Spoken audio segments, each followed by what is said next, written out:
What's going on, guys? Coach Hayden here, coming to you live from Steel, and today we're going to be talking about rest periods.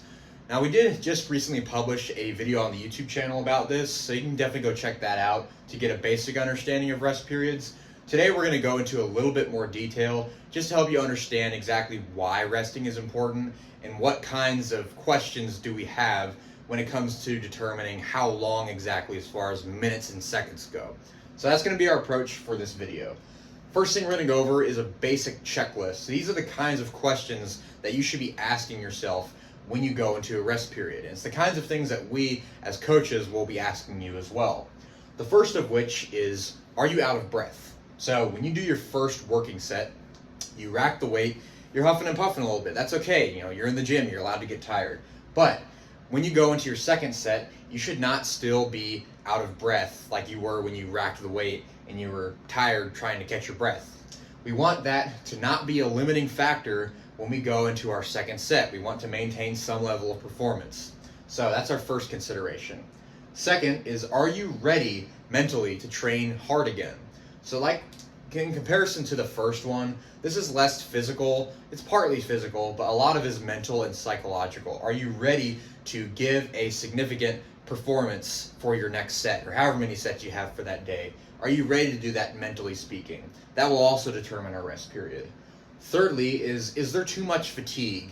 This can just be in the form of general tiredness or soreness, cramping, anything like that. If those are getting in the way of your sets, then you should probably give yourself a little more time. But if this isn't something that's going to inhibit you from doing your next set well, then you're good to go as far as going into your next set.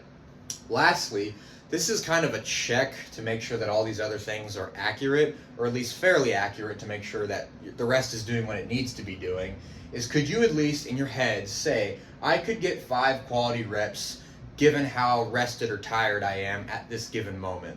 So even though you might want to rest longer, if you know in your own head that I could do 5 quality reps, you're probably good to go. So these are our basic questions. These are the things we're going to keep in mind as we move forward through the subject, and it's going to determine everything else that we pinpoint for rest periods. Next, we're going to be talking about some of the physiology behind rest periods. Again, not too much into the weeds, just a little bit of a behind the curtains look. So when we rest, when you look at this graph that we have here, if we look at the first set, you'll notice that our performance right here on the y-axis is at its highest because we're nice and rested. We just did a couple of warm-ups. We're not really tired, and we're ready to do a great first set. After we do this first set, however, you'll see that over time, which is the x-axis, our performance drops significantly. This is represented by when you finish your set and you rack the weight. You're huffing and puffing, you're not ready to train hard again, there's a little too much fatigue, you're just tired. It's all the things we talked about before.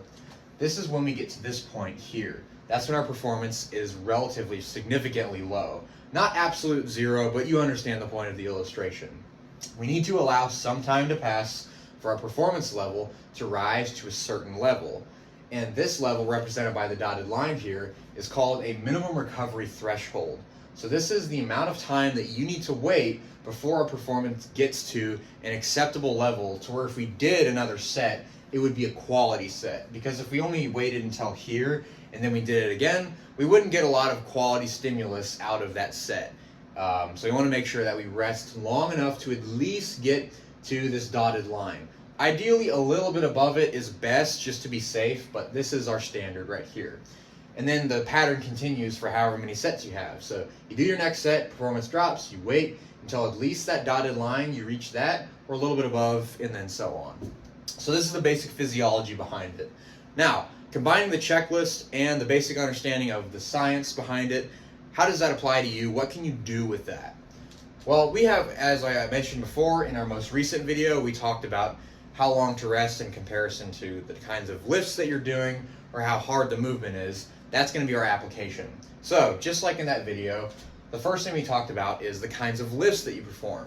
So on the most extreme end of the spectrum, we have compound movements.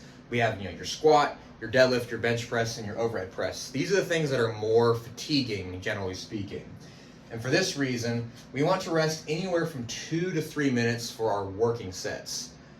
This way, we have enough time to recover, we can check off all these boxes, and we allow enough time to reach our minimum recovery threshold. On the other side of the spectrum, we have isolation movements, where we're only moving one joint in comparison. So you can think about dumbbell curls, tricep extensions, things like that. They don't really leave you as out of breath and tired, relatively speaking, but you still need enough time to recover. And we find that as a general bracket, 45 to 90 seconds tends to be the sweet spot. Also to keep in mind, with both of these ranges, these aren't exactly perfect to where 2 minutes or like a minute and 40 seconds is bad, or a little over 3 minutes is also bad. It doesn't need to be exactly within that range, but anywhere around these ranges is good. As far as how difficult each of these exercises are, and if you've been working through any of our programs recently, you know that we use RPE, which determines the difficulty of the sets. This will also determine rest periods. So if the RPE is low, like RPE 5 or 6, you're just warming up to your working weight, then we don't need as much time. And actually, as we'll talk about in this point here, I would recommend not resting between warm-ups, but we'll get there in a second.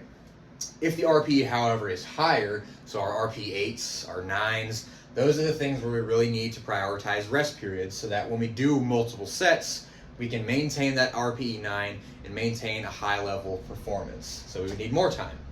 As I mentioned just now, we don't really want to be resting between warm-ups because the weights are already light and we want to be efficient with our time so that we can get to our working sets and then we can apply all of these principles here. So, just a brief overview of what we talked about today.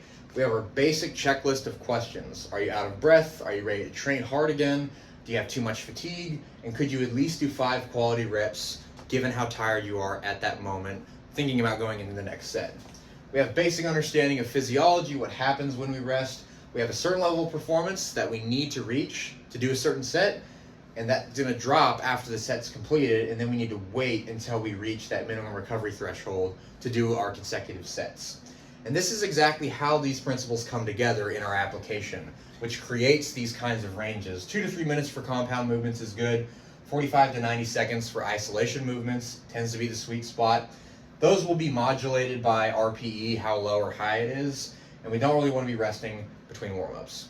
Thanks for tuning in. We'll see you next time.